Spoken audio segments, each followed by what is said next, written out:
Bueno, aquí estamos nuevamente.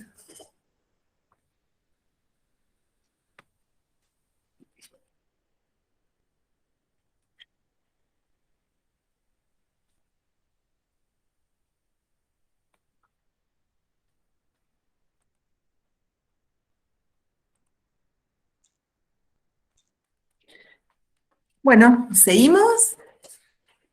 Bueno, vamos a retomar. Estaba pensando recién, les voy a agregar tal vez en el, en el campus algunos ejemplos de estados del arte y algunos ejemplos de marco teórico para que puedan visualizarlo, digamos, en la manera en que están escritos.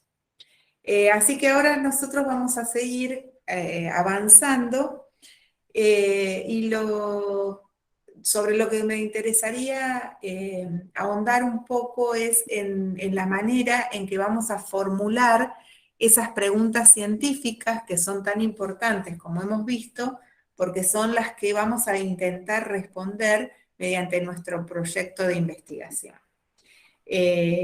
No son la pregunta científica no son las mismas que aquellas preguntas iniciales, ¿sí? Desde las cuales, de esos interrogantes primeros que nos habían surgido a partir de la situación problemática, sino que esta pregunta científica se va definiendo a medida que vamos realizando esta construcción del objeto de estudio.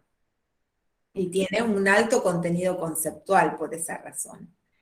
En las primeras recomendaciones que tenemos que tener en cuenta respecto de las preguntas es que no deben incluir los valores esperables, es decir, la cantidad o la calidad en que esperamos en que creemos que la unidad de análisis va a contener unos determinados atributos.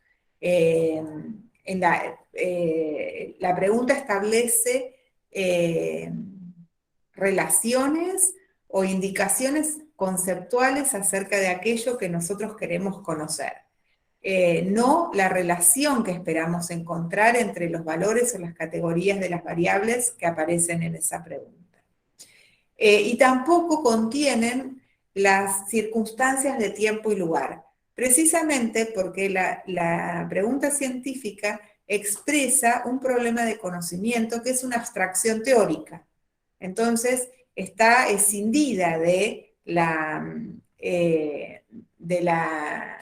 situación problemática que le dio origen en todo caso, ¿sí? Eso es probable que esa situación concreta sea recuperada avanzando en la investigación al momento de hacer la selección de los casos, ¿sí? Pero en la pregunta científica no se contempla la delimitación temporal y espacial ni los valores implicados o esperables. Sí. Por otra parte, las preguntas se pueden ser clasificadas según distintos criterios, ¿no? Una primera clasificación de las preguntas científicas es en preguntas generales o agregadas y preguntas desagregadas. Las preguntas generales son aquello que nosotros que vamos a responder con nuestra investigación. Pero esos conceptos que están contenidos en esas preguntas generales pueden ser desagregados y cada una de esas preguntas desagregadas lo que implica es una pregunta acerca de una de las dimensiones del concepto o de los conceptos que están en las preguntas más generales. Por ejemplo, voy a seguir, porque lo tengo en la cabeza, con el ejemplo del concepto de representaciones sociales. Si en la pregunta general aparece el concepto de representaciones sociales, en las preguntas desagregadas seguramente va a tener que haber al menos una pregunta que haga referencia a la dimensión actitudinal del concepto de representaciones sociales. Va a tener que haber otra pregunta desagregada que haga referencia al campo representacional y otra que haga referencia a la opinión. ¿sí? Porque son las 3 dimensiones que constituyen el concepto, la definición conceptual de de representación social. ¿Se entiende? Entonces, la desagregación de las preguntas está relacionada con la dimensionalización y por lo tanto, ¿a qué me remite? A la teoría. ¿Sí? Vieron que yo les decía que la teoría atraviesa todo el proyecto. Bueno, porque incluso las preguntas que voy a desagregar, aquellas con las cuales voy a intentar dar cuenta de la pregunta general, están relacionadas con las definiciones que yo consideré. Si voy a trabajar con el concepto de, por ejemplo, situación habitacional. La situación habitacional contiene una serie de dimensiones en su definición teórica, ¿no? Una dimensión que está dada por la precariedad de las viviendas, otra dimensión está dada por el hacinamiento y otra está dada por la disponibilidad de infraestructura interna y externa. ¿Sí? Entonces, cada pregunta desagregada va a tener que contener una referencia a esas dimensiones que en su conjunto dan cuenta del concepto total. Entonces, primera clasificación, preguntas generales o agregadas y preguntas desagregadas. Las preguntas desagregadas no pueden exceder en complejidad ni en temática, digamos, a las preguntas agregadas, obviamente. Y tengo que ejercer una estricta vigilancia epistemológica para que las dimensiones que aparezcan en esas preguntas desagregadas den cuenta del concepto global que aparece en la pregunta agregada. ¿Sí? Por otra parte, según el tipo de variables que contiene la pregunta, pueden estar referidas a individuos o a colectivos. Eso lo vamos a ver después cuando veamos las variables, pero efectivamente las preguntas se pueden referir a propiedades o atributos de un conjunto o a los conjuntos. ¿Sí? Son los dos grandes tipos de preguntas que podemos hacer. Y por otra parte, y acá quería detenerme, según el tipo de conocimiento a producir, las preguntas científicas pueden referirse a problemas relativos a la cantidad, a las características, a las semejanzas y diferencias, a las relaciones, a las covariaciones, a las explicaciones, al diagnóstico, a la evaluación, a la proyección o a la exploración de fenómenos. Eso es, no hay más que eso. Son esas. Ahora, las preguntas científicas pueden hacerse, y ahora vamos a ir uno por uno para que no parezca tan complicado. Esta clasificación es fundamental porque es la que nos va a dar coherencia con los objetivos y con las hipótesis.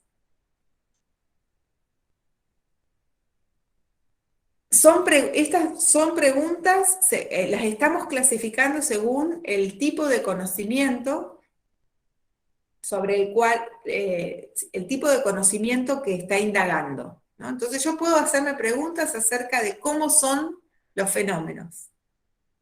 O me puedo hacer preguntas acerca de por qué ocurren los fenómenos. Y algunas variaciones alrededor de eso. ¿Sí? Entonces, en primer lugar, preguntas de descripción. ¿Cómo es X? Sería. ¿O qué características posee X? En este caso lo que vamos a hacer es describir características, atributos, ya sea que se den en cantidades o en calidades determinadas, ¿sí? de determinadas, de las unidades de análisis que hemos seleccionado. Preguntas acerca del cómo es un fenómeno. Un ejemplo, ¿cómo se distribuyen cuantitativamente los hogares según el nivel de necesidades básicas insatisfechas, por ejemplo? ¿Sí? Son preguntas que podríamos decirle preguntas descriptivas. Gran parte de la investigación en ciencias sociales se hace alrededor de preguntas descriptivas. Luego tenemos derivaciones de las preguntas descriptivas. Preguntas de comparación. En realidad lo que estoy describiendo cuando comparo algo es, describo las semejanzas y las diferencias entre dos fenómenos o de qué manera ciertos atributos se dan de manera diferente o igual en dos grupos. ¿Sí? ¿Cuáles son las semejanzas y diferencias en la formación académica de los estudiantes de trabajo social de la universidad X y de la universidad tal? ¿Sí? Estoy comparando dos grupos en relación con una característica que es la que me interesa indagar en términos de en qué se parecen y en qué no se parecen. ¿Sí? Para esto debo describir esos objetos en términos de cómo se dan las propiedades en cada uno de los grupos. Preguntas de relación. ¿Sí? Acá yo me puedo preguntar, ¿cuál es la relación entre tal propiedad y tal propiedad que presenta un determinado fenómeno? ¿Sí? O me puedo preguntar cómo se da esa relación, cómo es esa relación. Es como ir en un sentido más complejo, agregarle cierta complejidad, ¿no? ¿Cuál es la relación entre tal fenómeno y tal otro? ¿Cómo se da esa relación? Cuando yo hablo de relaciones entre fenómenos, estoy pensando que cuando se modifica uno de esos fenómenos, se modifica el otro. Pero no puedo establecer una relación de causalidad entre ellos. ¿Sí? Por eso hablamos de relaciones entre variables. Si entre ellos sí puedo establecer una relación de causalidad, entonces ya estoy en preguntas de explicación. ¿Sí? Las preguntas de explicación lo que hacen es indagar acerca de las causas. Y lo podemos hacer de distintas maneras. ¿Sí? Podemos pensar en de qué manera un determinado elemento, consideramos que, o nos preguntamos de qué manera un determinado elemento afecta, ¿sí? O explica, porque modifica a un determinado fenómeno, o lo podemos pensar en términos de por qué algo es de la manera en que se manifiesta. ¿Sí? Siempre en las preguntas explicativas, lo que estamos tratando de indagar es de alguna manera qué es lo que produce el fenómeno que me interesa explicar. ¿Sí? Y entonces, en general suele recomendarse trabajar con este tipo de formulación de las preguntas. ¿Cuál es la incidencia de tal fenómeno o de X sobre Y? ¿Por qué? Porque si yo me pregunto, ¿por qué ocurre X? La enorme complejidad, ¿sí? de causas que pueden provocar un determinado fenómeno, se va a convertir en un impedimento, o por lo menos en una traba bastante importante en el avance de la investigación. Porque yo debería tener, en primer lugar, un marco teórico muy elaborado, es decir, mucha teoría que me permita conocer todas las causas que están implicadas en la aparición de un determinado fenómeno. ¿Está? Para poder dar cuenta de por qué ocurre. Si yo, por el contrario, a partir de esa teoría voy identificando aspectos más específicos, puedo ir indicando de qué manera, en qué proporción, cada una de esas causas o aspectos estaría afectando en el fenómeno que me interesa explicar. Entonces, puedo determinar cuál es la incidencia de un determinado aspecto en la aparición de un fenómeno, sabiendo que hay otras causas implicadas, pero yo lo que voy a analizar es cómo impacta esas causas con las cuales yo decido, muchas veces con una fundamentación teórica, realizar mi trabajo, ¿sí? Porque es casi imposible llevar adelante una investigación manejando todas las causas que generan un fenómeno, ¿no? Entonces tengo que ir eligiendo una por una, y también puedo ir midiendo en ese caso cómo se van articulando con ellas, porque acá tendríamos que hacer una referencia a lo que implica hablar de causalidad, ¿sí? Entonces, en primer lugar tenemos unas relaciones de causalidad de distinto tipo. Por ejemplo, yo podría decir, ¿cuál es la incidencia de X sobre Y? ¿Sí? Eso estaría indicando una relación de causalidad directa, casi unidireccional, y hasta, si ustedes quieren, algo determinista. Pero yo podría decir, ¿cuál es la incidencia de X sobre Y teniendo en cuenta T?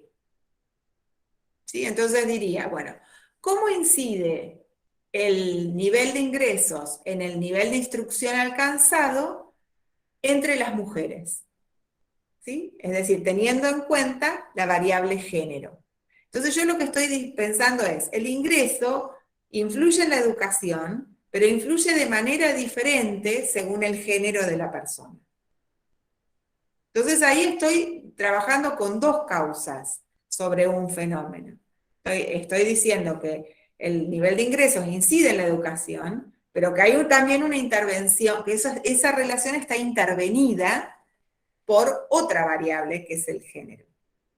¿Sí? Pero también hay relaciones que puedo establecer. ¿Cuál es la incidencia de X sobre Y y de Y sobre Z? O, ¿cuál es la incidencia de X sobre Y, de Y sobre Z y de Z sobre X? ¿O cuál es la relación de X1, X2, X3 y X4 sobre Y? ¿Sí? Hay una multiplicidad de relaciones de causalidad que yo puedo investigar que derivan de la lectura de la teoría. ¿Mm? Ahí es donde aparece en todo su esplendor el nivel teórico que hay sobre el conocimiento teórico que hay sobre ese tema. Entonces, cuando yo le doy forma a esas hipótesis, voy a poder buscar sus referentes empíricos para poder ponerlas a prueba de una manera mucho más efectiva que si yo pienso la pregunta, ¿por qué ocurre tal cosa?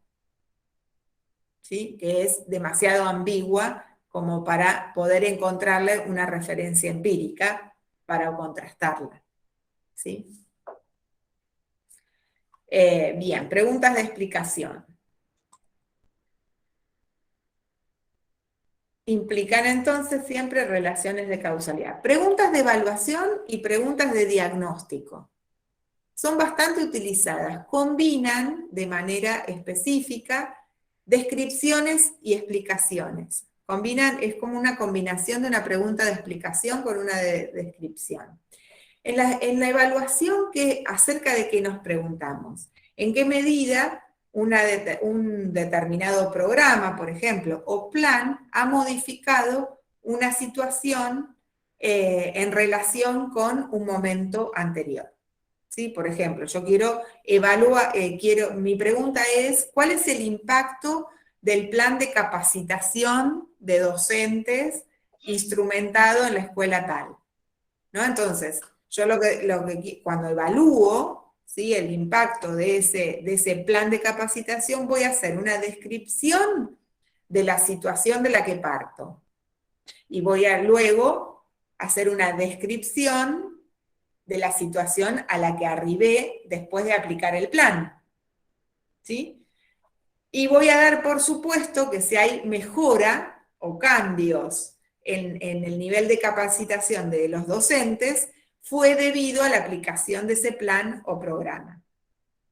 ¿Sí? Esto es una pregunta de evaluación. Como ustedes ven, hay una combinación de descripciones antes y después, cuyo resultado se alega que es causa de la implementación de un programa, de un plan o de lo que fuera que uno está evaluando, porque lo que uno está evaluando es ese plan o ese programa.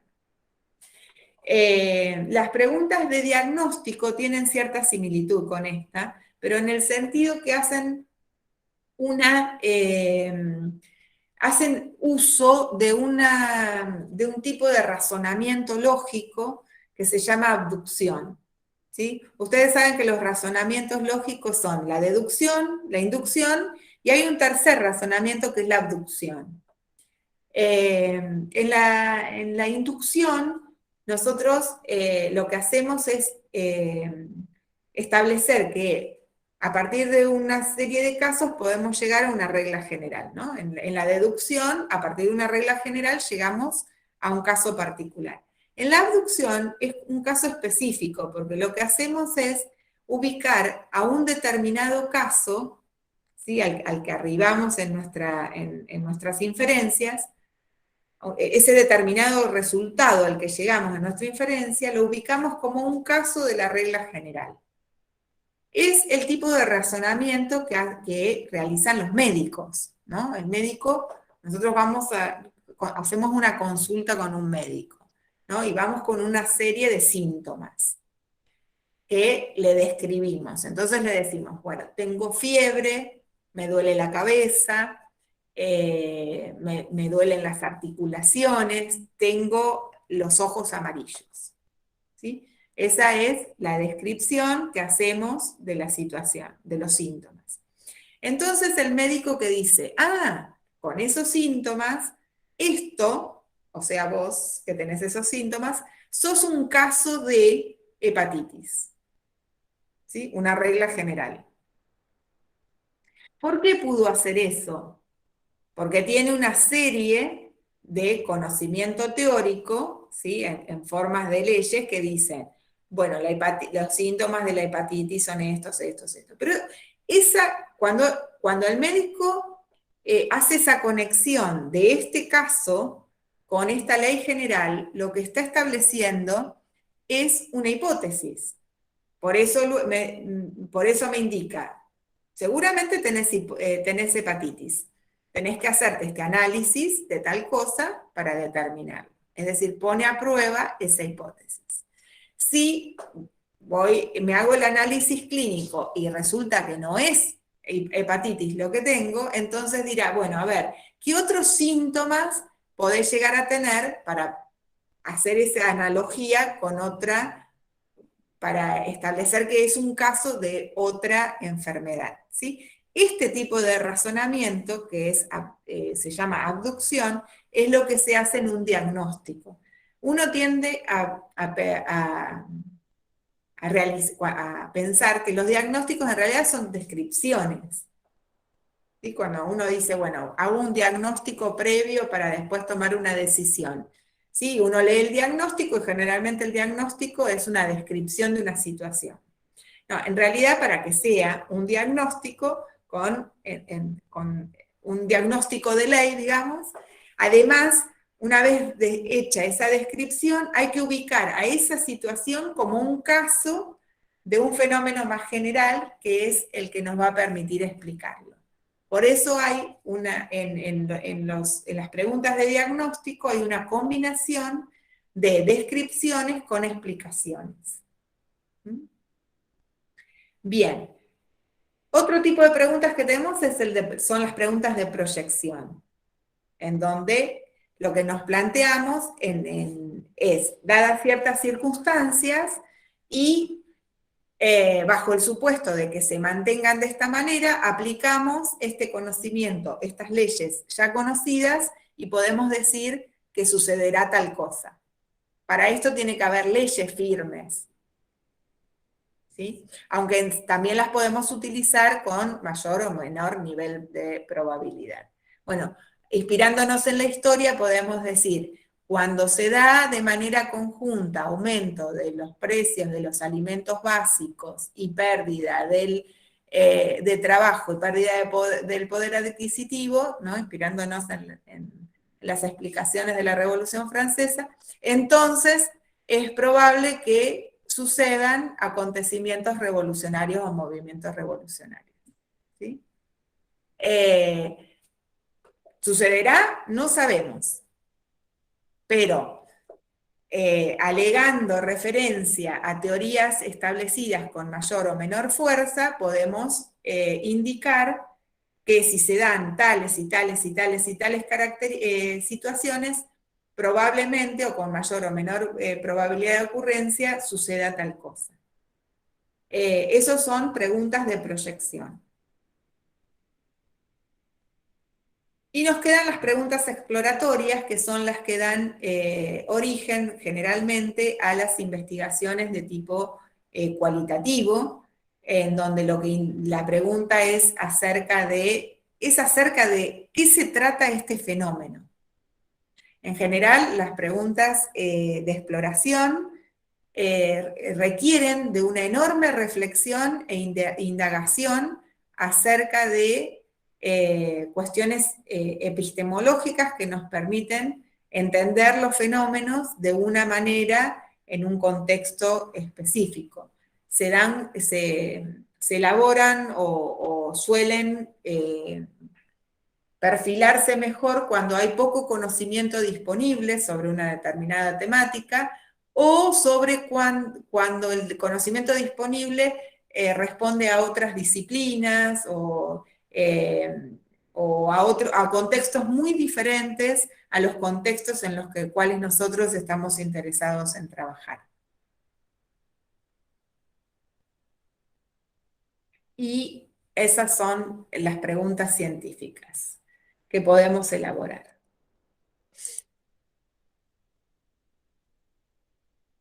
¿Qué características tienen que tener? Bueno, tienen que ser claras y precisas, y tienen que ser factibles de ser respondidas mediante la construcción de evidencia empírica, porque estamos haciendo investigación empírica. Tienen que ser relevantes y tienen que ser coherentes desde el punto de vista conceptual con el marco teórico y con el problema de conocimiento. Algunas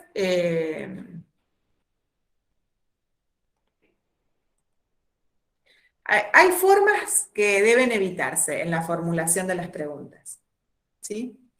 Por ejemplo, tenemos que evitar preguntar en el marco de la realización de investigación empírica. En otros ámbitos puede ser que sea correcto. En la investigación empírica debemos evitar preguntas que implican juicios de valor del tipo: ¿es socialmente justa la universidad arancelada? ¿O es moralmente correcto el matrimonio entre personas del mismo sexo? ¿Sí? Este tipo de preguntas que implican juicios de valor no deben ser planteadas para investigaciones empíricas. Preguntas acerca de la justicia, de la bondad, de la corrección, etcétera, deben ser evitadas en el marco de la realización de investigación empírica. Por ejemplo, podemos construirla, buscarle una forma que sea abordable desde la construcción empírica. Por ejemplo, si yo me pregunto, ¿es socialmente justa la universidad arancelada? Yo podría preguntarme, podría reformularla de esta manera: ¿Qué nivel de acceso a la universidad se constata entre los hijos de trabajadores según su nivel de calificación? Como ven, no es lo mismo, claramente, porque no estoy preguntando acerca de la justicia o de las bondades de un fenómeno, pero sí estoy haciendo un trabajo acerca de qué manera acceden o qué probabilidades de acceder o en qué medida pueden acceder unos determinados grupos que tienen que ver con la justicia social que planteaba en la otra pregunta. ¿Sí? Otras preguntas informativas. Esto es bastante común. Por ejemplo, preguntarse, ¿cuál es el índice de desocupación en el partido de tal o en la provincia de tal? Eso no es una pregunta científica, porque yo abro la página en Argentina del INDEC, busco el partido y busco la cifra de la desocupación y ya respondí a mi pregunta. ¿Sí? En general, las preguntas que se pueden responder por sí o por no, o con una búsqueda, es un número, digamos, en este caso, nos tienen que hacer pensar que ha sido formulada de manera incorrecta. Tenemos que buscarle alguna vuelta para formularla y que dé origen a una pregunta científica. Hay que evitar, digamos, estas preguntas por sí o por no, preguntas informativas que se responden con una simple búsqueda en la red, ¿sí? O preguntándole a alguien. ¿Sí? Le pregunto al director de la escuela y me contesta. ¿Sí? Eso no es una pregunta científica. Preguntas orientadas a la intervención. ¿Sí?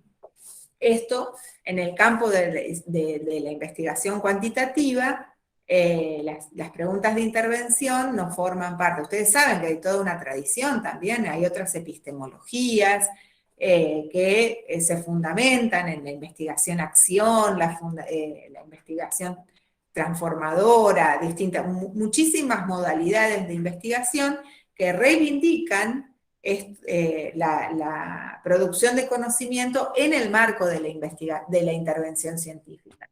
No es el caso de estos enfoques cuantitativos más tradicionales, donde las preguntas de intervención forman parte de aquello que nosotros deseamos transformar y para los cuales tal vez el conocimiento que vamos a producir pueda sernos útil, pero que no es el propósito, digamos, de la investigación empírica, generar una intervención, sino producir conocimiento.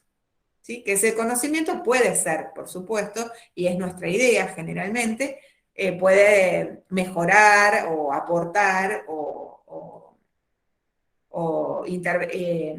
modificar de alguna manera nuestra acción sobre la realidad. Pero el propósito de la investigación científica es la producción del conocimiento, no la intervención en esta línea.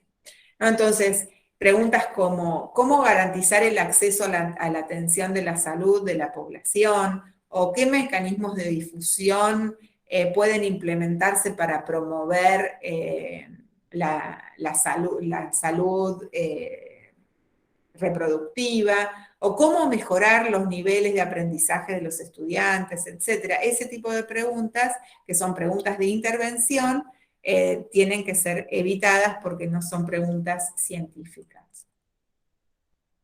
Preguntas filosóficas o preguntas referidas a definiciones conceptuales o sobre el deber ser tampoco forman parte de esto que consideramos preguntas científicas. Preguntas acerca de, por ejemplo, qué es lo justo, qué es la justicia, o qué es lo bello, o por qué existe la guerra. ¿Sí? Ese tipo de preguntas no forman parte del campo de la investigación científica, no son preguntas científicas. Como dije antes, no quiere decir que no sean preguntas válidas en el marco de otro tipo de investigación, ¿no? Pero en este plano no.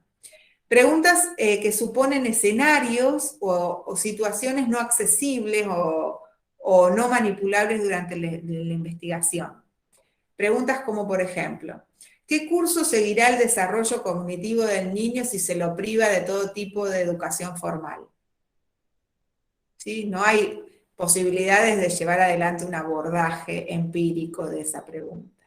¿O cuál sería la situación social de la mujer en Occidente si se hubiera extendido la poliandria? ¿Sí? Es como se dice a veces, son contrafácticas, ¿no? Son preguntas que no tenemos escenarios donde discernir la información necesaria para responder esas preguntas. Por último, formulaciones imprecisas, inconducentes a la contrastación empírica, ¿no? Como, bueno, esto que decíamos mucho que cuando trabajamos con preguntas explicativas, ¿qué factores explican los cambios en la calidad de vida de las familias de la población X? Digamos, la cantidad de factores pueden ser tantos que son inabordables desde una investigación empírica. O cuál es muy común en el campo de la salud, muchas veces se veía mucho ahora con el tema de la investigación sobre COVID.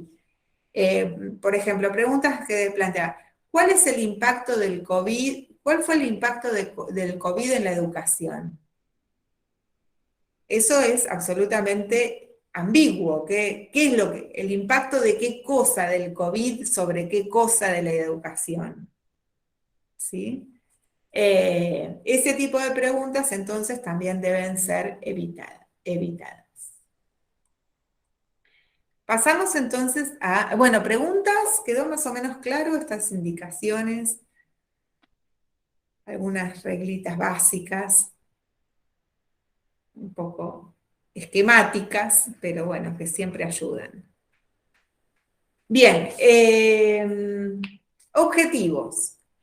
Los objetivos los damos en conjunto con las preguntas científicas porque los objetivos de la investigación hacen referencia al tipo de conocimiento que voy a producir para responder a la pregunta. Entonces, ¿qué característica tiene la redacción del objetivo?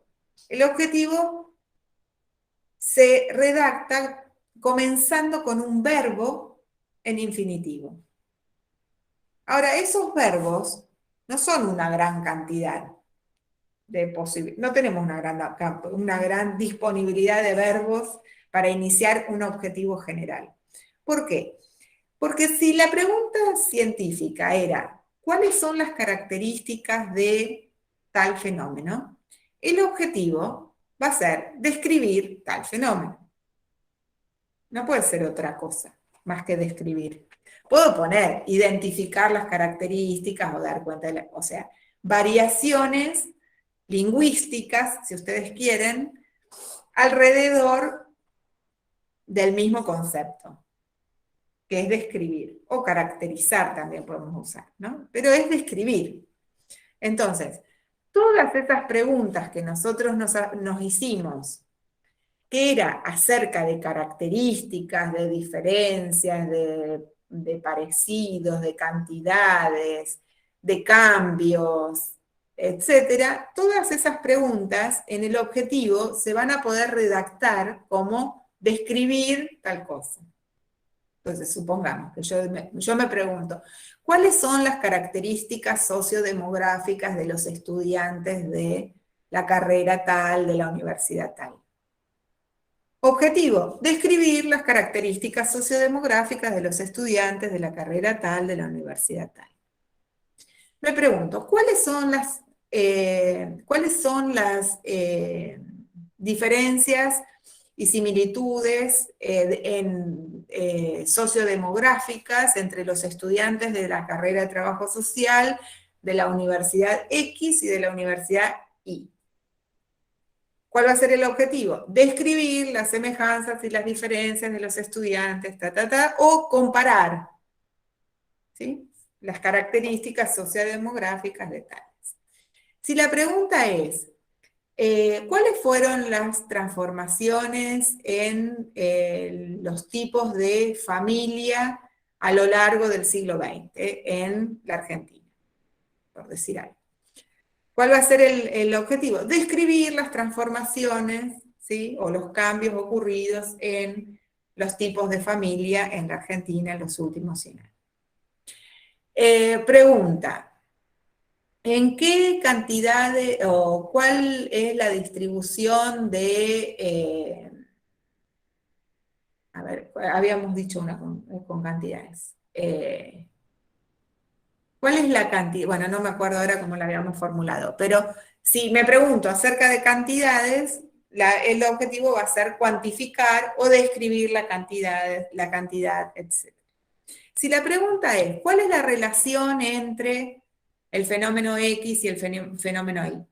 ¿Sí? El objetivo va a ser, o bien, describir la relación, que lo podría poner, o identificar la relación, o relacionar tal fenómeno con tal otro. ¿Sí? Si estoy pensando en una relación de covariación, puedo poner correlacionar tal fenómeno con tal otro. Si la pregunta es, ¿cuál es la incidencia del fenómeno X sobre el fenómeno Y teniendo en cuenta T? El objetivo va a ser determinar la incidencia de X sobre Y teniendo en cuenta T. O cuál es el impacto del programa de capacitación tal en la formación de los docentes. ¿Sí? Es decir, que hay una coherencia estricta entre las preguntas científicas y los objetivos. Y los objetivos entonces van a poder ser lo que yo nombro y las variaciones, como decía, o sinónimos u otras formas de indicar lo mismo, pero van a ser explorar, describir, comparar, relacionar, explicar o determinar la incidencia, evaluar, diagnosticar y predecir. Los objetivos generales van a estar entre esas palabras que he mencionado, esos verbos que he mencionado. Luego, los objetivos específicos derivan de los objetivos generales y ahí nos podemos dar algunas otras libertades, ¿no? Para que no sea tan reiterativo. Pero también lo que sí tenemos que tener cuidado es que ninguno de los objetivos específicos puede exceder en complejidad o en abstracción al objetivo general. ¿Sí? Y la totalidad de los objetivos específicos me tienen que permitir dar cuenta del objetivo general. Lo mismo que dijimos con las preguntas agregadas y las preguntas desagregadas. De hecho, va a haber cierta correspondencia entre los objetivos específicos y las preguntas desagregadas. ¿Sí? Porque para dar cuenta de lo general tengo que resolver lo particular primero. Los objetivos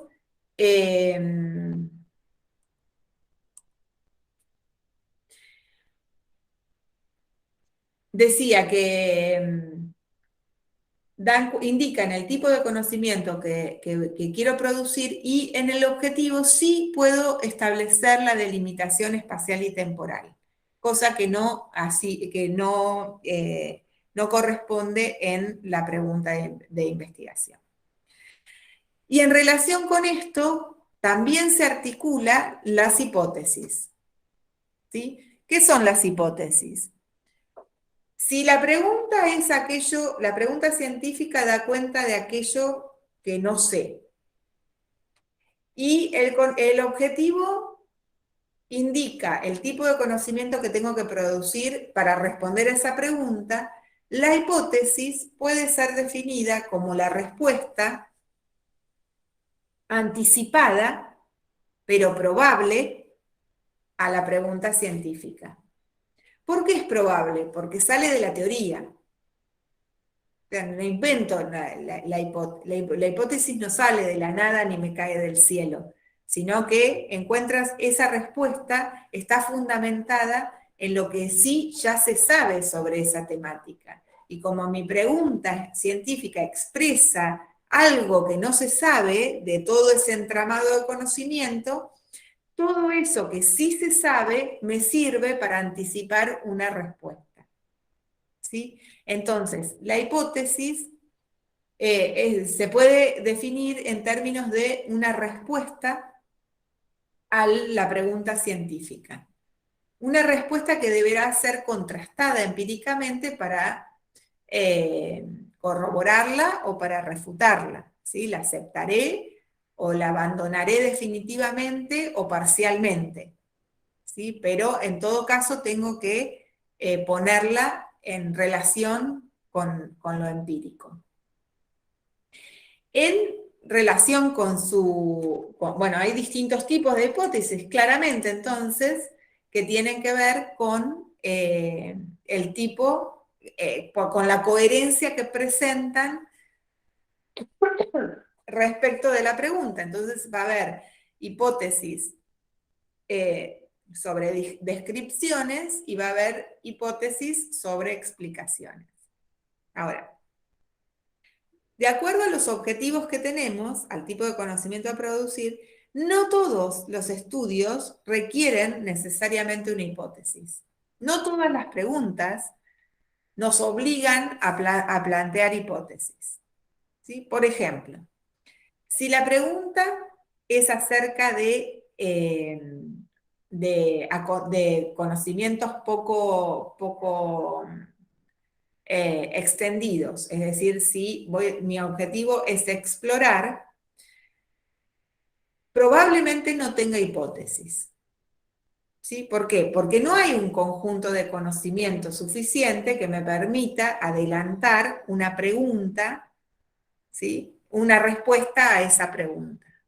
Entonces, en general, los estudios exploratorios, con objetivos de tipo exploratorio, no llevan hipótesis, no tienen hipótesis. Por el contrario, muchas veces los resultados esperados de los estudios exploratorios son las hipótesis, ¿sí? Que luego podré poner a prueba utilizando otros tipos de estudios.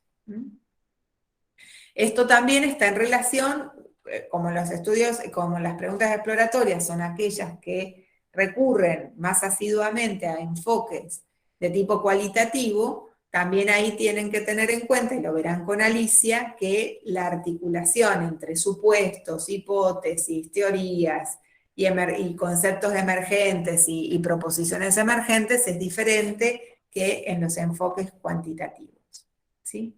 Pero en este tipo de investigaciones no necesariamente hay que plantear hipótesis. Lo que siempre va a haber son supuestos, porque desde el momento en que el investigador asume una posición teórica, ya está asumiendo determinados supuestos acerca de la realidad, ¿sí? Explicados a partir de esas teorías.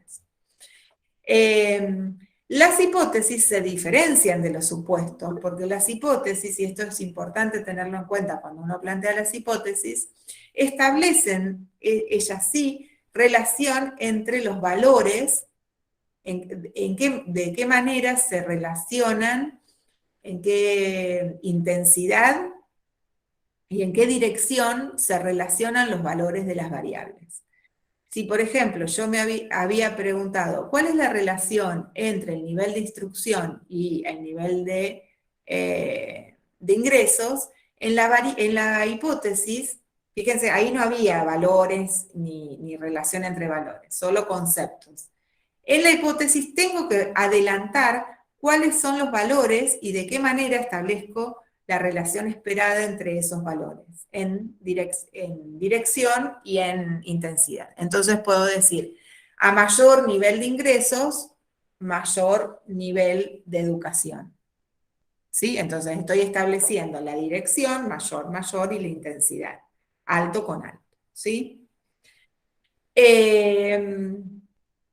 Entonces, esas hipótesis planteadas de esa manera, en donde se establece la dirección y la intensidad de la relación entre los valores de las variables, se denominan hipótesis de investigación y son las que se ponen a prueba. Si no, estamos haciendo referencia a supuestos. ¿Sí? Toda la investigación está atravesada por supuestos, porque como ya les digo, cualquier posicionamiento teórico que adopte el investigador está aceptando el conjunto de supuestos que provienen o que sustentan a esa teoría, ¿sí? Entonces, las hipótesis, la respuesta a la pregunta científica es una hipótesis de investigación. Y esa hipótesis de investigación establece una relación entre los valores de las variables en términos de dirección y de intensidad, si eso es posible. Bien, entonces, de ahí deriva el hecho de que las preguntas de relaciones entre variables y las preguntas de explicación siempre llevan hipótesis. Y las preguntas descriptivas depende. Yo puedo establecer una propuesta de cómo se van a distribuir una determinada propiedad en determinadas unidades de análisis, pero no siempre es necesario, ¿sí? Depende de la investigación, depende de la pregunta, depende del objetivo, en los estudios de tipo descriptivo puedo o no plantear hipótesis. Entonces tenemos, en los exploratorios no hay hipótesis, porque no tengo marco teórico suficiente donde sustentar aseveraciones anticipadas como respuesta a la pregunta científica. Profesora. En las descriptivas puedo o no, depende de cómo está planteada la pregunta y depende del objetivo y de la investigación en términos generales. En las relacionales, de ahí en adelante, de relación y de explicativas y sus variaciones, como el diagnóstico y la evaluación, y por supuesto la predicción, necesariamente llevan hipótesis. Sí, Profesora. pregunta. Hace unos 10 minutos, cuando usted nos recordó del ejemplo de la cuestión cualitativa, yo imaginé una situación así, real, de nuestra ciudad. Yo voy a ponerle para, para saber qué se haría así en términos científicos. Veamos, en Humaitá, en el último mes del año pasado, nosotros tuvimos un boletín con los indicadores de contaminados con la COVID. 76 personas fueron contaminadas en diciembre de 2021. De esas personas, 36 habían sido vacunadas y 40 no habían sido vacunadas. O sea, si yo quiero investigar por una curiosidad, por una hipótesis, que la vacuna coronavirus, la chinesa, no es eficaz, y me de pronto me quedo delante de indicadores como estos, 76 personas que fueron contaminadas en el mes de diciembre de 2021, siendo 36 vacunadas y 40, la mayoría no vacunadas. O sea, 76 que se contaminaron y que no murieron y que se salieron de la molestia de la misma forma. Delante de estos datos, ¿cómo puedo interpretar cualitativamente 36 vacunados y decir que la vacuna es eficiente cuando 40 que no eran vacunados también lograron el mismo éxito? Después de una semana todos habían pasado por el problema, salido bien. ¿Cómo voy a hacer una interpretación delante de estos datos cualitativos? Claro, Científicamente. claro, ahí el tema es que hay como varios saltos lógicos. La pregunta sería, la pregunta en el inicio, una pregunta científica sería, ¿cuál es el nivel de efectividad de la vacuna tal en poblaciones con determinadas características? Porque no es lo mismo mayores que menores, con comorbilidades y personas que no tienen comorbilidades, etc. ¿Cuál es el nivel de eficacia o de eficiencia? Esto está definido desde la salud pública, ¿no? Entonces tendríamos que buscar marco teórico de la salud pública para poder definir qué se entiende por eficacia, ¿sí? en la protección contra una enfermedad, porque no es eficaz. ¿Qué quiere decir que una vacuna es eficaz? Quiero decir. Por eso siempre volvemos a la cuestión del marco teórico. ¿Qué significa que una vacuna es eficaz? Como no sabemos qué significa que una vacuna qué significa que sea eficaz, es que los datos no pueden ser interpretados a la luz de la eficacia, porque no tengo una definición teórica que me permita decir, entonces, si tengo 70 y de esos 70, 40 estaban vacunados y 30 no, entonces es eficaz o no es eficaz, porque depende de la definición teórica de eficacia de la vacuna con respecto a qué. Además, la eficacia es proteger a las personas del contagio o hacer que el contagio sea leve o que no se mueran. O sea, la interpretación que vos vas a dar de esos dos datos que diste de contagios dependen de todo el trabajo teórico que hayas hecho antes respecto de qué se entiende en relación con las vacunas COVID por eficacia, y eficacia sobre qué cosa. ¿Sí? Por eso no lo podés interpretar de esa manera, porque al no tener la definición teórica, es la pregunta que vos te hiciste. ¿Qué quiere decir esto? ¿Es eficaz? ¿No es eficaz? Si son casi iguales, ¿qué quiere decir esto? ¿Qué significa esto? Ese significado se puede dar solamente a la luz de una teoría. Y muchas veces los datos que circulan en la vida cotidiana, por más que no sean datos falsos, ¿sí? Datos que circulan sobre pobreza, sobre desocupación, sobre consumo de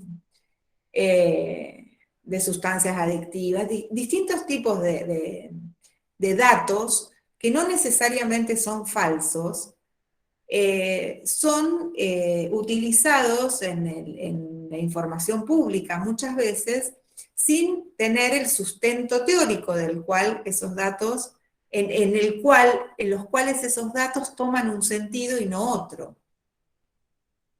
¿Sí? Entonces, el dato en sí, el número en sí, tenemos que ponerlo en relación con la teoría, si no, no podemos interpretarlo.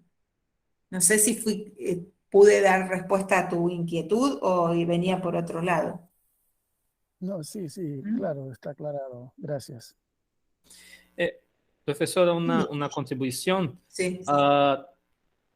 Pero pienso que también es importante avaliar las condiciones de contorno. Por ejemplo, que cuando se trata un dato puro como esto, no hay, por ejemplo, cómo se avaliar a dónde los datos fueron colectados. Por ejemplo, fue en una población, por ejemplo, que tiene más contacto con el virus, en un hospital, por ejemplo. Entonces, los datos tienen también que vienen acompañados de las condiciones de borde, de las condiciones de control, porque no se tiene como evaluar la situación completa. Exactamente, por eso a veces nosotros decimos en metodología que la información hay que convertirla en un dato científico. O sea, la información no es dato científico. Tiene que pasar como un proceso de formateo, ¿no? Como si lo formateáramos a través de una matriz de datos, que después vamos a ver para que esa información se puede interpretar a la luz de una teoría y en relación a un conjunto de procedimientos que fueron los que lo produjeron. Porque es tal cual, no solamente desde qué teoría se entiende que es eficaz, sino en qué población y en qué condiciones previas, y cómo fueron obtenidos esos datos. Entonces, lo que no quiere decir que no haya que usarlos o que no deban ser difundidos, sino que desde la metodología lo que no podemos hacer es confundir esa información con datos científicos. porque para eso requieren de todo un proceso de reconsideración, digamos. Podemos usar información secundaria, pero tenemos que ponerla en el marco de nuestro proceso de investigación con una serie de condicionamientos teóricos y metodológicos. Es interesante porque en ese contexto se hace una conexión, por ejemplo, en la ética, en la pesquisa, en la investigación, ¿verdad? Claro. Sí, cada vez más en la investigación hay que hacer referencia a cuáles son esos condicionamientos y esos resguardos éticos que tenemos en la obtención de la información y en el trabajo científico que estamos realizando. Profesora, ¿Sí? lo que me parece interesante aquí es que, como usted dijo ahora, la información no es exactamente un dato científico.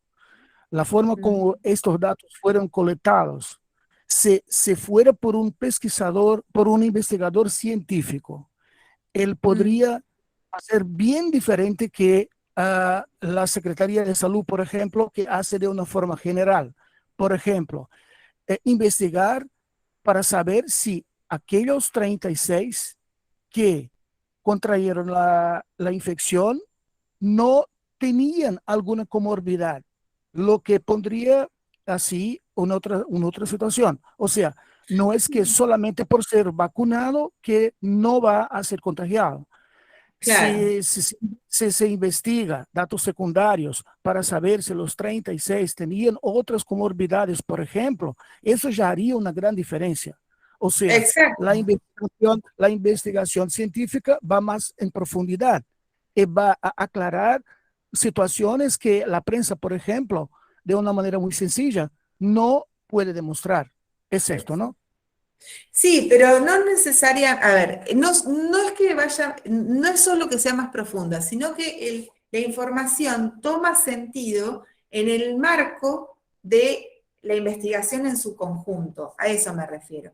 Porque nosotros podemos utilizar como investigadores información producida por los organismos estatales, por ejemplo, por las oficinas de salud, ¿sí? Perfectamente los podemos usar. Ahora, cuando nosotros los integramos en el proceso de investigación, esos datos, esa información, para no confundir, esa información, primero tenemos que evaluar la calidad. ¿Qué quiere decir evaluar la calidad?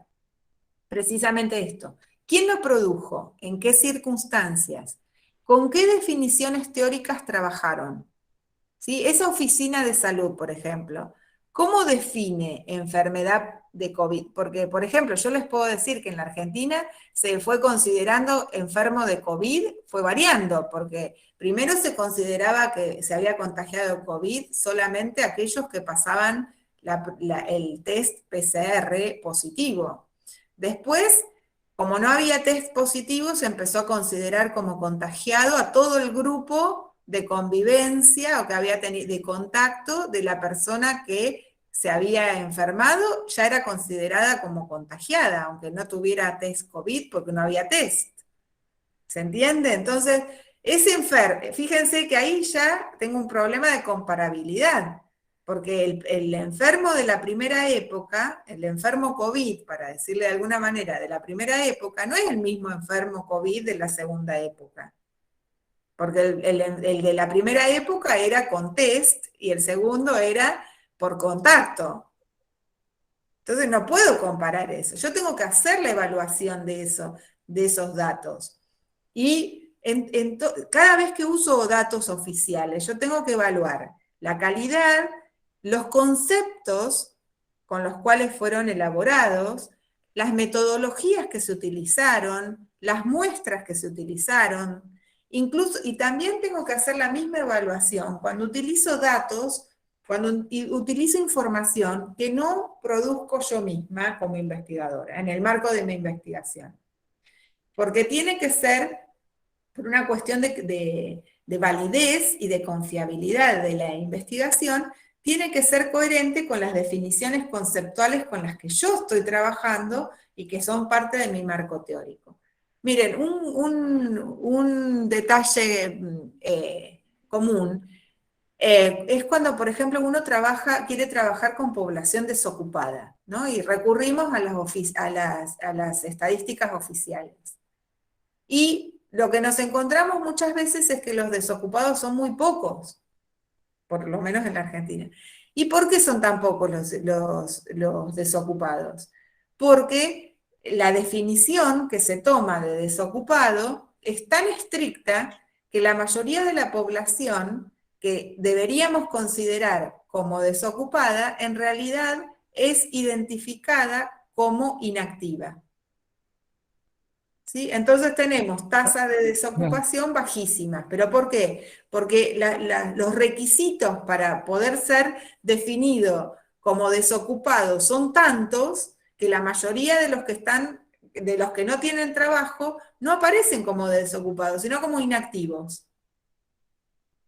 ¿Sí? O sea, Entonces yo profesora, tengo que hacer o sea, ese tipo de evaluaciones y en eso consiste el trabajo científico. No quiere decir que no los pueda usar.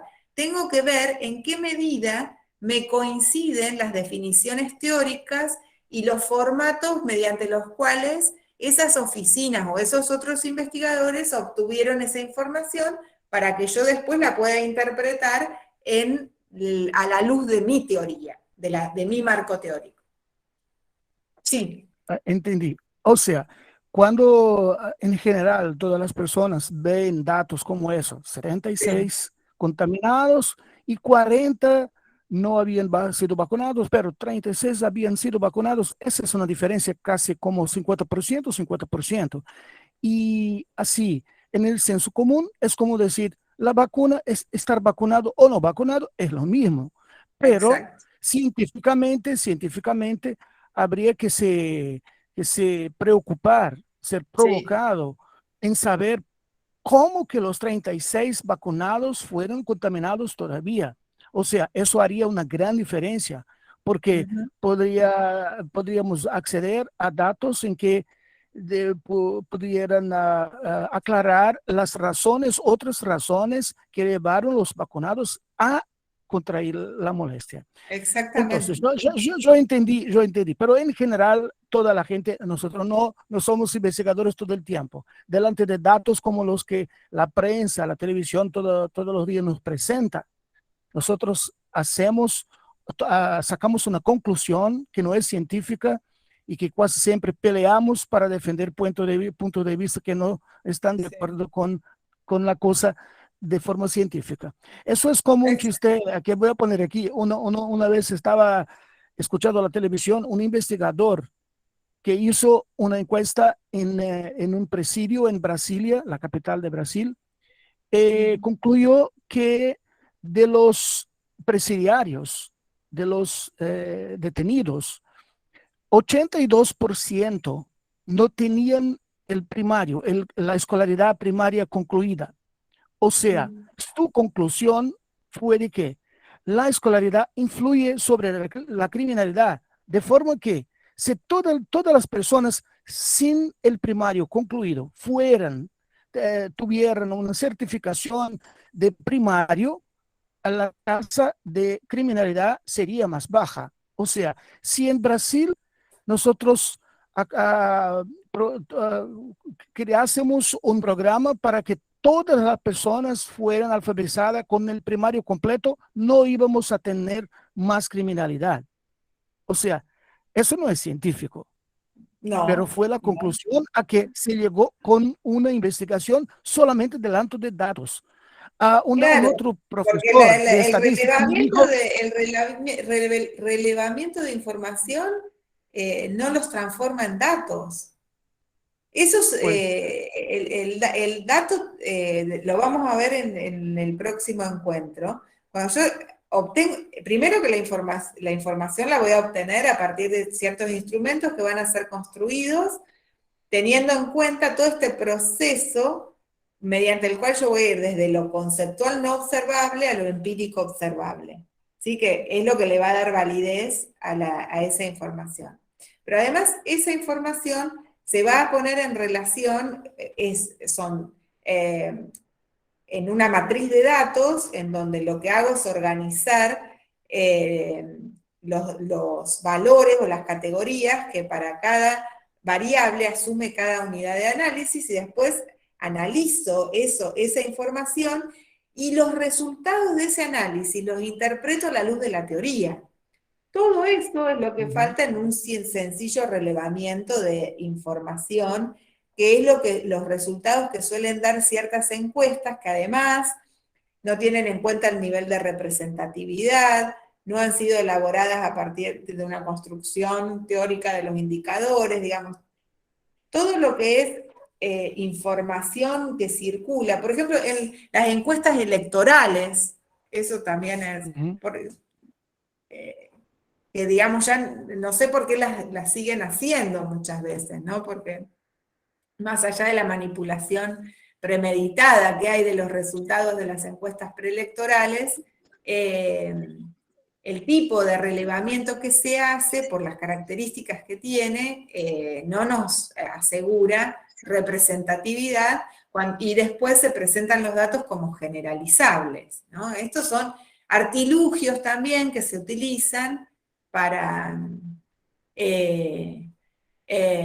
mostrar cierta información revestida como si fuera científica, cuando en realidad no lo es.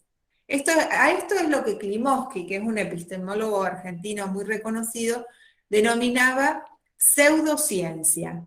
Es cuando la pseudociencia no es falsedad, sino que es cuando cierto conocimiento, cierta información que se presenta revestida con las características de la ciencia, ¿sí? Ya sea como formando parte de teorías o con la idea, el hecho de hacer referencia, ¿no?, a la matematización, es como que le da como un revestimiento científico a información que no lo es.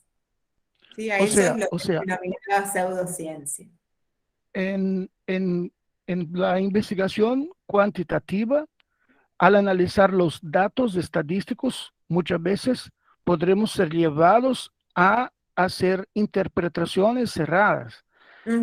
Tengo un amigo, profesor de estadística, que me dijo una vez, me definió estadística de la siguiente manera: estadística es la ciencia con la cual se manipulan los números, los datos.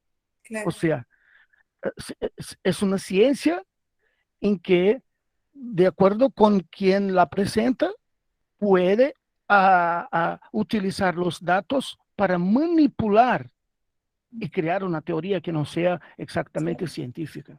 Sí, hay muchas formas de manipulación de la información estadística, por eso es importante la rigurosidad de todo el proceso, porque, o sea, yo puedo manipular toda la información que quiera, pero alguien lo va a leer al artículo que yo publique, ¿no? Si bien hemos abandonado hace tiempo esa idea de la objetividad científica, sí todavía mantenemos la propuesta del control intersubjetivo.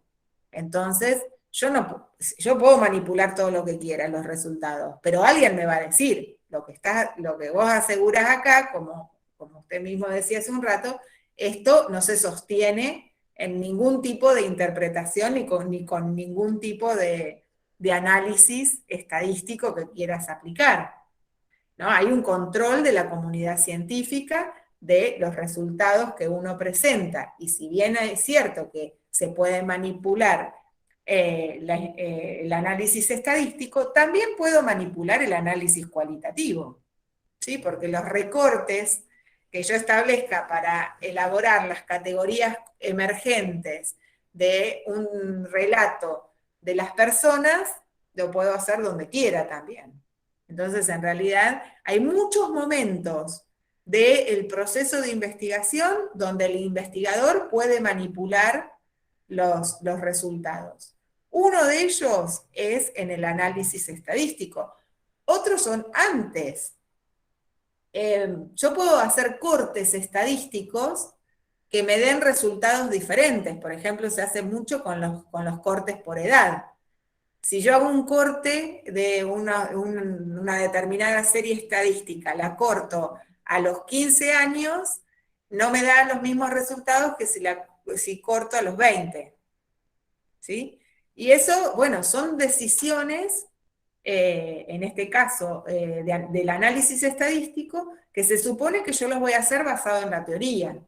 ¿Sí? Tienen que tener. ¿Por qué a los 15 y no a los 20? Bueno, tiene que tener una fundamentación teórica de por qué voy a hacer ese corte a esa edad y no a otra.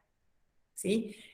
Hay muchas maneras de manipular todo el proceso de investigación, la manera en que se recolectan los datos, la manera en que se analizan, quiénes los recolectan, en qué lugar, con qué definiciones, esto que yo les decía, si yo pongo una definición tan estricta como la que usamos acá de desocupados, bueno, no voy a tener desocupados. ¿Sí? Y ahí la manipulación la hice en la definición de lo que es un desocupado, la definición operacional. Entonces hay muchas formas de manipulación. Para eso, digamos, la comunidad científica debe ejercer sus funciones de control y de vigilancia epistemológica, como dice Bachelard.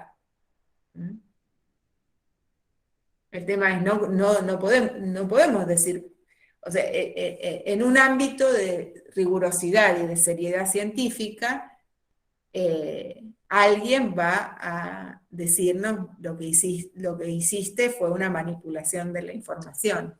Profesora, pero creo que tal vez también no podemos ser deterministas en la investigación, por ejemplo.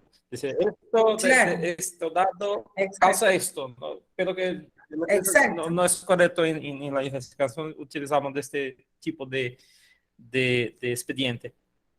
No, y además por eso yo he dicho tanto que la teoría atraviesa todo el proceso.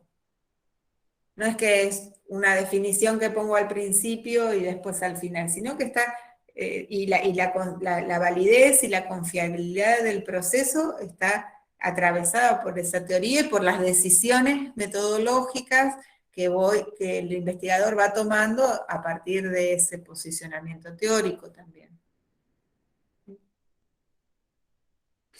Pero bueno, sí, en estadística hay muchísimas, y cuando la estadística se utiliza de esta manera para presentar información con un formato pseudocientífico, más todavía son las posibilidades de manipulación, porque ese número que vemos ahí, ¿qué significa? ¿Qué quiere decir ese 76? ¿Qué es? ¿76 qué? Sí, los 82 presidiarios que no tenían el temario completo, es un dato real, pero la interpretación, el análisis que hace es que es cerrado, es que no es científico. Bueno, pero ahí hay un problema teórico, ¿no? De preeminencia teórica de los fenómenos. Falacias se llaman esas. Bien, entonces, ya vamos, no sé qué hora es. Nuestro tiempo Ya nos pasamos. Sí. Bueno, no, entonces llegamos hasta acá, cerramos con hipótesis. Espero no haberlos aburrido demasiado. Y bueno, mañana ya van a tener todo el material que les dije y nos vemos dentro de unas cuantas semanitas. Así que por suerte se van a poder descansar de mí durante un mes casi. No tanto, pero por lo menos 2 o 3 semanas. Pero, profesora, tengo una pregunta. Sí, ¿cómo no?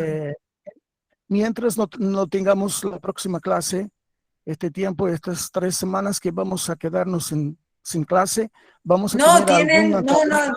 creo que tienen las clases no sé, creo que tienen las clases con Alicia Palermo, sí, me parece. 6 a 10 o si no tendrán otro seminario, no sé cómo está organizado, porque esos fueron como haciendo unas jugadas de ajedrez ahí, me parece. Ok, entonces las tareas que están en el plan de estudio son solamente después de la segunda parte del curso. Sí, claro, nosotros les vamos a poner bien la fecha de entrega también. Les debo eso, les debo fecha de entrega y idioma. Ok. Si es posible. Si encontramos a alguien que nos ayude, por ahí podemos llegar a algún acuerdo. Hoy nosotros tenemos Google Traductor que hace traducción de textos del portugués para el español con mucha tranquilidad. No, Claro. eso no será un gran problema, quédese tranquila. Bueno. No, porque hoy al principio alguien planteó esto, la posibilidad de hacerle presentar el trabajo en portugués, así que, bueno, eso les avisamos. Bueno, un gusto haber estado con ustedes y espero, como dije, no haberlos cansado ni aburrido demasiado. Fue muy buena. Bueno, hasta la próxima entonces. Buenas noches, Yo profesora. no manejo esto yo ahora, no soy la dueña del... A foto. Quieren hacer una foto en la pantalla, con todos en la pantalla. Porque na nossa formatura vai ter que ter o vídeo das fotos. Tá tranquilo. É bom que registre tudo, né? Tem que sonhar, né? Tem que sonhar. Por enquanto tem umas carinhas saudáveis aqui, né? No final vai estar todo mundo meio requenguelas. É importante registrar esse momento. E a Mari não? Só para ver se eu entendi, então, em relação à próxima disciplina, essa disciplina, esse assunto acaba aqui, esse assunto encerra aqui, como é que é? Não, ela continua de 6 a 10 de maio. A professora Alicia Palermo. Elas estão trabalhando em conjunto, eu acho que em um dia, pelo menos, a professora Glória deve voltar. É que uma vai trabalhar pesquisa qualitativa, outra quantitativa. Elas fizeram essa divisão. Mas ela chegou a cumprir a carga horária dela? Eu acho que não, né? Não, na verdade, pelo que está no plano, ela chegou à metade. Então, eles vão continuar com outra metade depois, e lá tem uma avaliação, que é uma monografia que a gente vai fazer, que ela disse que vai conversar com a professora Alicia e vão combinar quantas páginas, se pode ser em português, se pode ser em espanhol, a data para entregar. Aí diz que depois vai colocar isso para a gente. Então, a gente vai somente no final da segunda parte, que vai ser em maio, aí elas vão deixar essa tarefa para a gente. Aí, aqui até eu acho importante que seja solicitado, porque depois eu não sei como é que fica o contato com elas durante o desenvolvimento, por exemplo, do trabalho, se a gente precisar de alguma orientação. Então, se a gente puder ter um escopo, né, do trabalho, para que a gente possa consultar quando tivermos, né, no processo de elaboração, acho que ajuda bastante, né, o que é esperado de fato, né, um descritivo.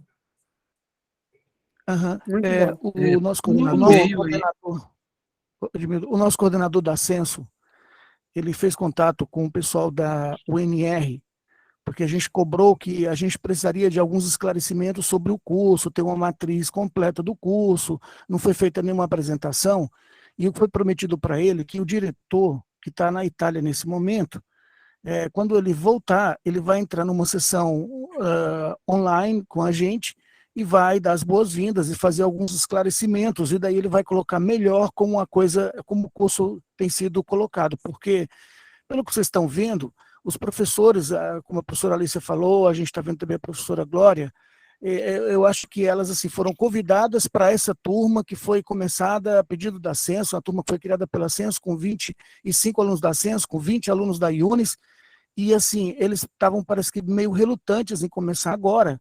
E como a gente está vendo, não tem muito material pronto, eles ainda estão conversando, e algumas coisas ainda parece que precisam ser definidas. Então, o que a gente queria ter, assim, toda aquela apresentação, com tudo certinho, ainda eles não têm.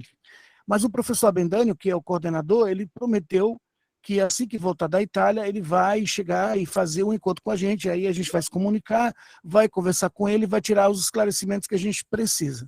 A gente tem aqui no grupo o Elber, que já fez num período anterior, tinha começado e faltou só defender a tese, está bem por dentro de tudo que, né, é a pessoa que mais recomendada para tirar algumas dúvidas nossas, que conhece a instituição, conhece os professores, conhece todos os mecanismos, só que parece que em 2016 o curso foi criado numa modalidade um pouco diferente, porque antes era doutorado em Humanidades e Artes, em 2016 passou a ser doutorado em Educação, e agora com essa primeira modalidade online, ninguém está sabendo muito acertar as coisas. Então, eles estão ainda se acertando no meio do caminho. Até seria importante o Elber, já que teve essa experiência, porque eu conversando com o Gabriel da Censo, ele falou que também a primeira oferta do curso colocando as oficinas de tese como primeiro módulo, porque disse que um dos motivos das evasões, né, anteriores era que as pessoas iam, né, no decorrer das outras disciplinas, não viam muita perspectiva, né, em relação da escrita da tese. Então, eles acreditam que dessa forma, realmente, a gente primeiro ganha tempo, porque depois que você define o teu projeto, né, você já pode começar a trabalhar nele, principalmente se definir em orientador, que eu acho que isso também é muito importante, a gente saber a linha de pesquisa dos professores. Isso eu já solicitei, mas ele também disse que não tem. O que foi colocado para mim é que inclusive a professora colocou aqui, que não tem assim, uma linha, 2 ou 3 linhas específicas, ou seja, tudo que esteja relacionado à educação pode ser contemplado. É uma coisa bem doida, fica bem solto, mas tudo bem, isso até facilita para a gente, que cada um fica bem à vontade para fazer como quiser, conversa com o orientador e vai ver isso daí. Mas a outra questão que eu acho que a gente precisaria ter de início é assim, o rol, a lista de quem pode orientar, quem são os professores. Não sei se vão ser todos que vão dar aula, se tem alguns que não vão dar aula. Nós somos aqui 45, eu não sei quantos orientandos cada um vai ter. Se a gente tivesse isso um pouquinho mais definido, ficaria melhor. Nesse primeiro momento, esse trabalho que ela está propondo, dizendo que pode ser feito em grupo, eu até já proponho que a gente aqui de Humaitá, nós somos 6, se o grupo puder ser de 6 ou de 3, ou a gente faz um trabalho ou 2. Eu não sei vocês, que nós estamos distribuídos aqui em quase todos os estados do Brasil, não é? O Brasil está todo aqui, eu não sei como é que vai ser. Região de norte a sul, pelo menos. Aqui a gente está perto um do outro, aqui caminhando, ouvindo uma música só, já chega na casa do outro. Vocês estão no Rio, ficam 30 minutos para ir da casa de um para o outro, já não é a mesma coisa. Mas a gente tem internet, essas coisas podem ser feitas, inclusive, acho que pode formar grupos de 3, um em Cuiabá, outro lá em João Pessoa e outro lá em Chuí. Não acho que esse seria um grande problema. Mas algumas coisas precisam ser melhor definidas. Talvez eu tenha uma conversa com o professor Abendânio antes dele sentar com você, com a gente, todo mundo aqui, dizer o que exatamente que a gente gostaria que ele colocasse para ele se preparar um pouco e trazer alguma apresentação, alguma coisa escrita, porque a gente fica ouvindo essas coisas todas importantes, mas se isso não tem, sabe, quem é visual, para quem é auditivo, grava tudo, para quem é visual, precisa ver, visualizar. Então, se não tem uma tela para a gente acompanhando, isso, né, não ajuda tanto. Então, por isso que essa ideia de gravar além, e disponibilizar. Eu vou além, porque quando a gente, por exemplo, você tem o idioma fluente, a Marina já mostrou aí que tem o idioma fluente.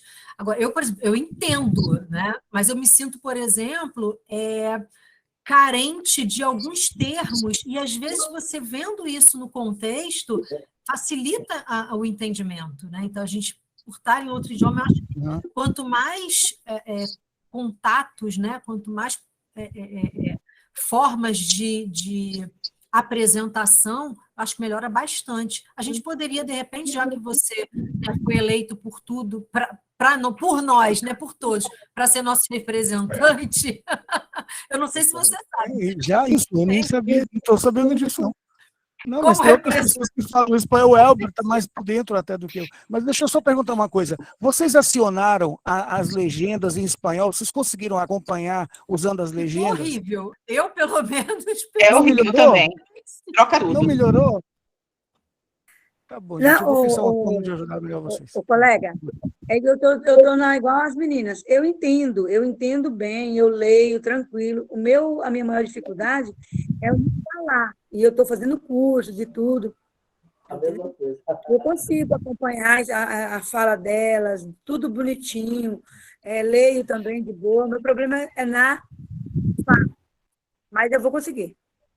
Olha, vocês todos vão estar falando espanhol até o final do curso. Vocês vão fazer curso de imersão em janeiro e julho na Argentina. A gente vai estar falando portunhol no começo, o espanhol no final. Todo mundo vai defender em espanhol. Depois a gente vai conversar melhor sobre isso. Vocês fiquem tranquilos. Vocês estão fazendo doutorado em educação e a reboque, sem nem saber, estão fazendo um curso de uma outra língua. É só vocês vão chegar. O que ela falou aí, eu entendi. Ela disse que o trabalho, a tese vai poder ser defendida em português Foi isso que ela disse? Foi o trabalho da disciplina. Ela disse que o trabalho da disciplina ela vai ver com a professora Alicia. Ah, tá. Ainda isso daí. Ok. Tá certo. Marino, sugestão, desliga a gravação, que fica mais leve para a gente ver depois os materiais. Ah, tá. Beleza, Só uma sugestão. ótimo. Tá, não, tranquilo, cara. Tranquilo. Uma palavrinha, amigos. Agora... Posso? Sim. Vontade. Amigos, boa noite.